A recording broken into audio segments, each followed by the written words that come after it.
Nape Show.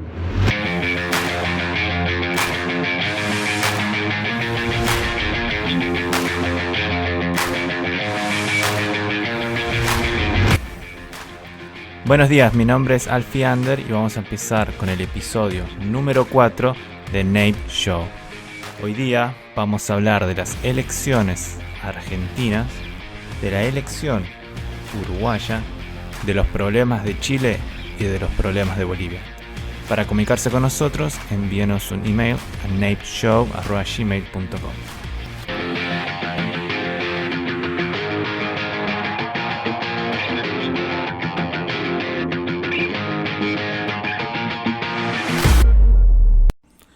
Vamos a empezar con las elecciones nacionales ocurridas en Argentina este último domingo 27. En las elecciones que competían Alberto Fernández por el partido Frente de Todos, representante de los kirchneristas que gobernaron durante más de 12 años, y del otro lado teníamos a Mauricio Macri, representante del partido Todos por el Cambio, quienes llevan gobernando estos últimos 4 años.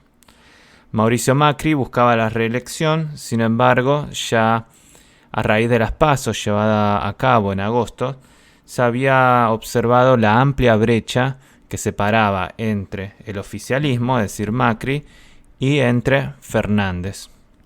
El desafío en estas elecciones era para Macri tratar de convencer al electorado de que podían llegar a un balotaje. Para ir al balotaje, en Argentina se necesita que el candidato saque 10 puntos de diferencia o que uno de los candidatos saque más de 45% de los votos. Este fue el caso. Al final de las elecciones, Macri sacó un 40% y Fernández un 48%. Lo positivo de esta campaña para Macri fue que desde las PASO levantó desde 32 puntos a 40, levantó 8 puntos. Fernández enfocó su campaña en los 3 preceptos de justicia social, redistribución y el poner la plata en el bolsillo de la gente. Macri asumió en el 2015 y ellos eran considerados quienes venían a cambiar las viejas maniobras de la política argentina. Los ciudadanos consideraban que Macri, al venir de un ámbito privado, al provenir de una familia, de una de las familias con mayores recursos en Argentina, podía entender los problemas que estaban aconteciendo en Argentina y podían ser la vanguardia que lograra aplicar las reformas necesarias para que la Argentina pueda despegar finalmente. Al inicio de su gobierno, Macri comenzó con el pie derecho. Logró salir del default, el default que el kirchnerismo había llevado al país, que el default no es más que no pagar a aquellas personas que te prestaron dinero. También logró un sinceramiento de la economía, es decir, un sinceramiento de los precios que sabían que el kirchnerismo habían retrasado. Es decir, durante el kirchnerismo, antes del 2015, el gobierno kirchnerista, por medio de subsidios y congelamientos de precios, los precios de los productos se habían retrasado. Es decir, esos productos no tenían el precio de lo que realmente costaban. Estas 2 medidas se pueden decir que fueron el éxito del macrismo. Sin embargo, a medida que pasaban los meses, se observaba que el gobierno se estaba quedando más lento, se estaba quedando sin oxígeno. Y este momento se observó en el famoso 28 de diciembre del 2017, donde el jefe de gabinete, Marcos Peña, sentó al lado de ellos y postró la independencia del Banco Central. Después de ese episodio se observó una alta inflación y un descontrol de los precios. Ese fue el inicio de la caída del macrismo y de la estabilidad. El descontrol y la inoperancia, como la inexperiencia, lleva a que el presidente entregue toda su confianza en el jefe de gabinete Marcos Peña. Con todo ese poder, Marcos Peña decide profundizar la visión que él tenía. Esa visión era una visión de enfoque socialista. Ese enfoque socialista de Marcos Peña lo denominó gradualismo. Ese gradualismo sería la espada que terminaría acabando con el gobierno de Macri. El gradualismo implicaba un incremento del gasto, principalmente un incremento de empleados públicos, un incremento de la deuda externa, que no iban a incentivar la producción, sino a la construcción de infraestructura y a mayores planes sociales, es decir, para mantener a la gente con problemas sociales y económicos tranquilos. Y la infraestructura, es lógico, si pones infraestructuras y no solventas la productividad, solamente queda en infraestructura, si no hay empresas que las usen. Otro de los errores.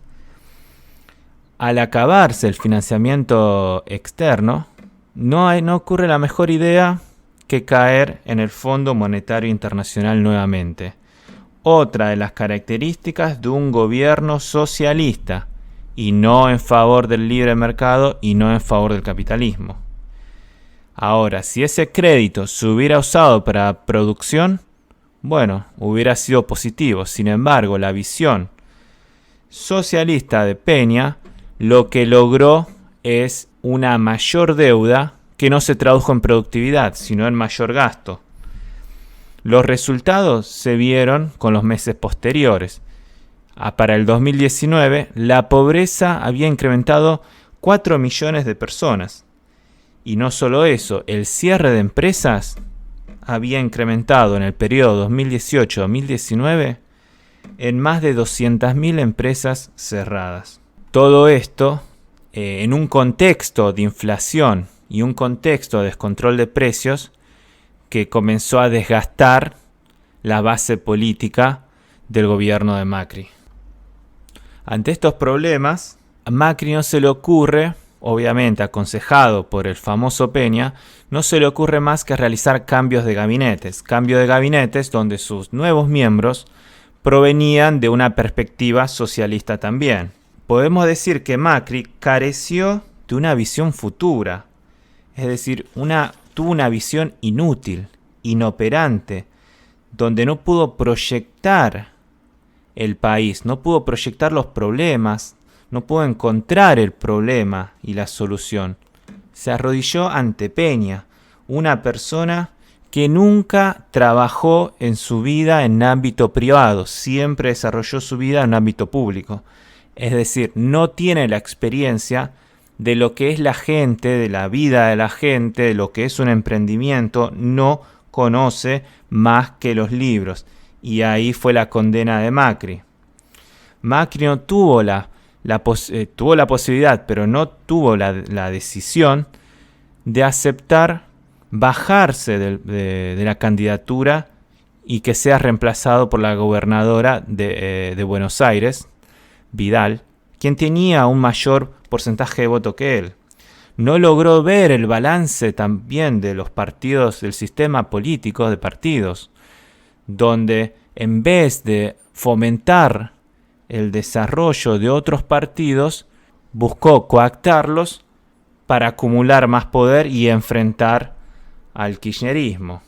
Para entonces Macri, quien era considerado la esperanza de la Argentina, terminó siendo la decepción argentina, ya que no cumplió ninguna de sus promesas, no logró llevar a cabo las reformas laborales, las reformas electorales del sistema electoral, la reforma del sistema político, la reforma de las empresas, de los emprendedores, las reformas de empleados, las reformas sindicales, las reformas en la justicia.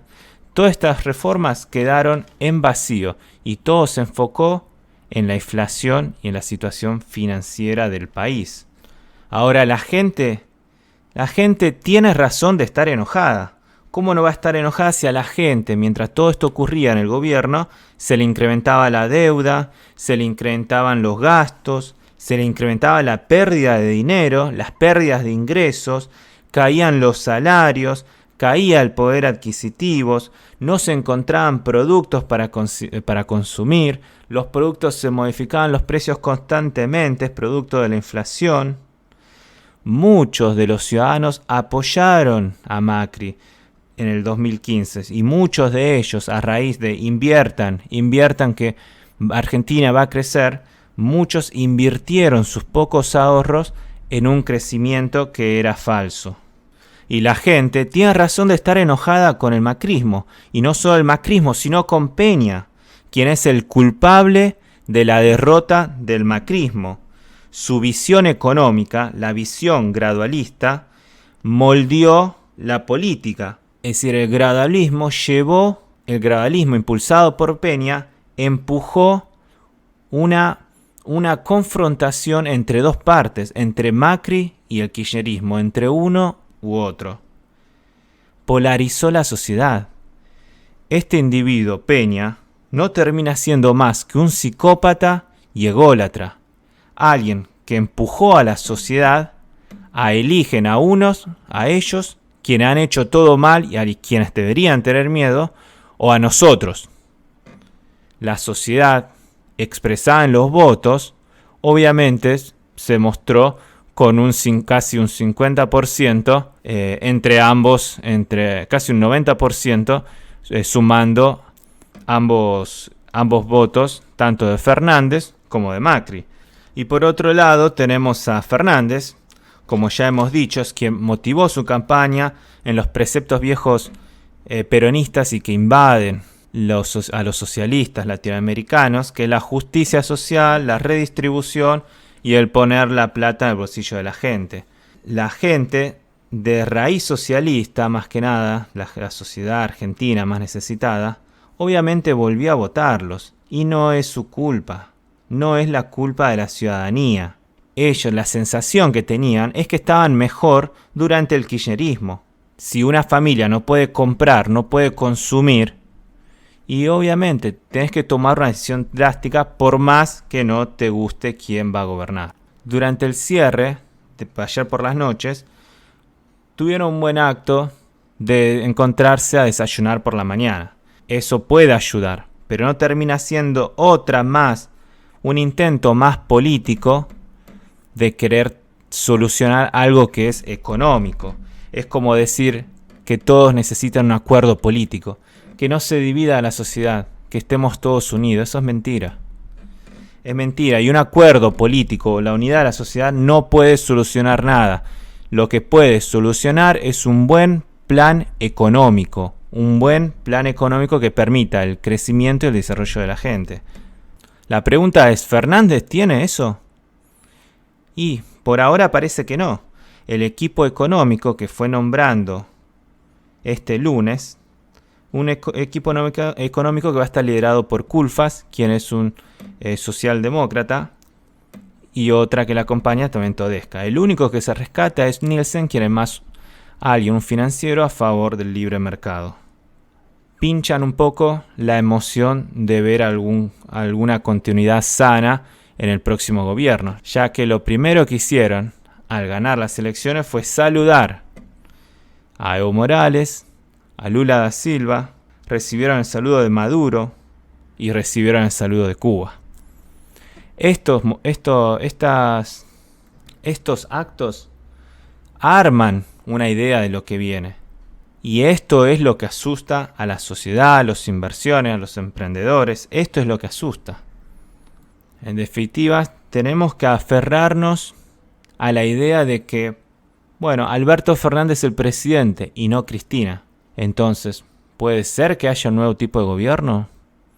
Puede ser. Puede ser que haya un pacto entre Alberto Fernández y Cristina Fernández, en el cual Alberto saque a Cristina todos los juicios que tiene encima y deje libre a su familia, a sus hijos, y puedan vivir en paz, mientras ella deja a Alberto Fernández todo el poder libre para gobernar. Así termina el fin del gobierno macrista, siendo el primer gobierno en democracia que no logra la reelección y solamente gobierna un periodo. Se convierte así en un gobierno estéril, inútil, sin visión y lamentablemente inanimado. En Bolivia, tras las elecciones nacionales, el país continúa convulsionado. Se llevan ya el 7º día de paro, liderado por las ciudades de La Paz, Cochabamba y Santa Cruz de la Sierra, de quienes, recordemos, habían promovido cortes de calle para frenar la actividad económica, para empujar al gobierno de Evo Morales que vayan a un balotaje. Obviamente, por la razón de que es acusado de fraude. Este fin de semana, Evo Morales, limpiándose las manos, festejó su cumpleaños. Y mientras se limpiaba las manos decía: Esta semana prepárense que viene un golpe de estado de la derecha boliviana. Estas palabras podemos tomar muchas similitudes con los países socialistas o más socialistas comunistas, quienes usan la misma metodología para iniciar movimientos de represión, movimientos coactivos. Y así pasó. Esta semana comienza con un violento choque contra los ciudadanos que están impulsando el freno y el corte exigiendo el balotaje. Si bien el gobierno de Evo Morales dice: no, nosotros no estamos llamando a nadie al conflicto, pero sí llamamos a los manifestantes a que respeten su bolivianidad. Eso decía García Linera. Ahora, García Linera, sos un líder, te reconozco eso, sos un intelectual, te reconozco eso, pero ¿qué es la bolivianidad? Otras palabras ridículas que usa la izquierda para movilizar a la gente de menos recursos. Se llamaron a todos los movimientos masistas del partido oficialista del MAS para que juntos fueran y chocaran con quienes cortaran las calles. Obviamente, como todo grupo socialista, que lo que hizo en esos movimientos para confrontar con los cortes, fueron a confrontarlos poniendo en primer lugar a niños y a mujeres embarazadas principalmente. Mientras tanto, Evo Morales afirmó y dejó en claro que no va a entablar conversación con la oposición, mientras que Mesa, líder de la oposición y candidato opositor en las elecciones presidenciales, fue acusado de haber instigado la quema de las sedes electorales, como también fue acusado de ser partícipe del golpe de Estado por medio de estas movilizaciones y el freno de estas principales ciudades. Lamentablemente, Bolivia se desangra nuevamente por una personalidad indígena, como Evo Morales, quien debería haber sido representante de los indígenas, quien debería haber ayudado a la comunidad indígena a desarrollarse económicamente, y no lo hizo. Quien gobernó hace más de 10 años un país ilegalmente y nunca escuchó los sonidos y los reclamos de la democracia. Ahora nos vamos a la costa pacífica, a Chile. Lo interesante de lo que pasó en Chile: Piñera pidió la renuncia de todos sus ministros. El fin de semana se llevó a cabo lo que se denominó la Marcha del Millón, y en esa Marcha del Millón asistieron, se dicen, más de 1 millón de personas, sin banderas políticas y con un solo deseo de críticas a los personajes políticos, a los políticos chilenos. Lo destacado fue que ya más tranquila la situación el fin de semana y al haberse llevado muy bien la Marcha del Millón sin grandes conflictos, el presidente Piñera decidió sacar el estado de sitio. Esto tranquilizó mucho a los movimientos sociales, principalmente. Varios de los líderes sociales, sin embargo, pretenden agarrarse de la Marcha del Millón y exigen que haya más Estado y menos empresas. obviamente, si estamos hablando más Estado menos empresa, estamos hablando de socialistas. Estos personajes no entienden que Piñera es socialista también. Las medidas últimas que ha tomado son socialistas. Y desde el 2005 que Chile viene cayendo en crecimiento. Es decir, su crecimiento es cada vez más bajo. Las últimas medidas de Piñera son medidas socialistas. Por lo tanto, ahí se entra la confrontación con estos movimientos sociales que no quieren más que instigar violencia, no quieren más Estado y menos empresa, quieren la totalidad del Estado, quieren poder, quieren adoctrinamiento y quieren el control de las instituciones del Estado para poder aplicar el modelo socialista que para ellos es la solución. Por último, vamos a hablar de Uruguay. También hubieron elecciones en aquel país pequeño, un gran país como Uruguay. En Uruguay nos encontramos con un gobierno, democráticamente, ha estado gobernando por más de 15 años. La gente ya desgastada, es lógico que haya un desgaste. Terminó dando la opción de ir a un balotaje al votar preferentemente a la calle Pou. Las elecciones salió ganador el candidato Frente Amplista Martínez con el 37%. Sin embargo, al no superar los porcentajes esperados, la diferencia porcentual, van al balotaje. Este desgaste hizo que quienes salieron en tercer y cuarto lugar, los partidos del Partido Colorado, liderado por Talvi, y un partido nuevo, reciente, medianamente nuevo, Cabildo Abierto, liderado por Manini Ríos, ambos con más del 10% de los votos, decidieran apoyar a la calle Pou. Esta es la consecuencia del desgaste del Frente Amplio. Entre las principales razones por las cuales se decide apoyar a la calle Pou es porque no gustaron muchos gestos del Frente Amplio y principalmente la desprotección de sus ciudadanos en algunas materias de seguridad, y en segundo lugar en contexto internacional, donde se vio apoyándolo al dictador Maduro de Venezuela. Todos los analistas políticos consideran que en la segunda vuelta, que se va a llevar a cabo el 27 de noviembre, va a ser electo la calle Pou, representante del Partido Nacional. Va a ser electo gracias al apoyo de los partidos que le hemos dicho. Lo interesante de estas elecciones es que paralelamente que se elegía presidente, se llevaba a cabo un plebiscito que se denominó Vivir sin Miedo. Este plebiscito se enfoca en la seguridad uruguaya, presentado por el senador Larrañaga del Partido Nacional, e implicaba la constitución de una guardia civil de policías y militares, es decir, introducir a las fuerzas policiales unos 2.000 militares por ahí. Ese es el plan. Segundo, allanamientos nocturnos.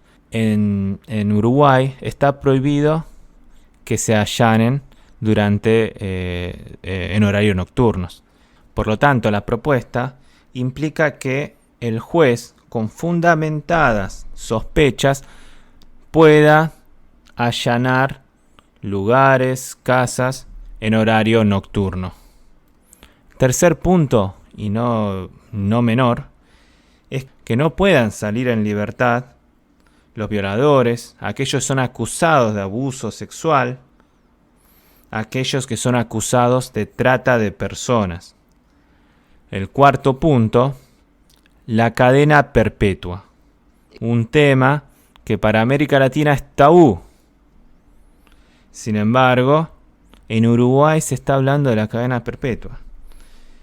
Para aquellos quienes hayan cometido abuso sexual, violación o matar, y que cada 30 años se pueda revisar. El plebiscito para ser aprobado tenía que tener más del 50% de apoyo. Sin embargo, tras las elecciones obtuvo solamente el 46%, por lo cual el plebiscito cayó. Entre los opositores, siempre es lo mismo. entre los opositores cuáles eran los fundamentos para estar en contra de este proyecto, era que no pueden introducirse militar a las fuerzas policiales y que los problemas de abuso sexual, de violación, de matar, todos estos problemas que a la sociedad nos molesta, porque nos sentimos desprotegidos diariamente, para la oposición política, quienes viven en el sueño político, consideran que son problemas sociales que deben ser resueltos por medidas políticas y sociales. Estos sinvergüenzas no cambian hasta que algo les pase a ellos. Cuando algo les pasa a ellos, recién agarran noción. Pero ahora, como son vividores del Estado, vividores del Estado, que además se consideran señores feudales del sistema político, ni siquiera tienen contacto con la sociedad, por lo tanto no saben nada de seguridad. Y ahí donde nos damos cuenta cómo la socialdemocracia, los socialistas yendo a comunistas, los bolivarianos de América Latina, los socialistas de España, todos conciben en las mismas ideas y metodologías. No les importa la sociedad, lo que sí les importa es mover el espíritu de rebelión de sus ciudadanos, pero no les importa buscar soluciones genuinas y reales económicas para sacar a la sociedad, no solo de la pobreza, sino para que estos puedan progresar, puedan tener una vida digna. Bueno, esto es todo por hoy. Les deseo que tengan un buen comienzo de semana y los espero en el episodio número 5. Muchas gracias.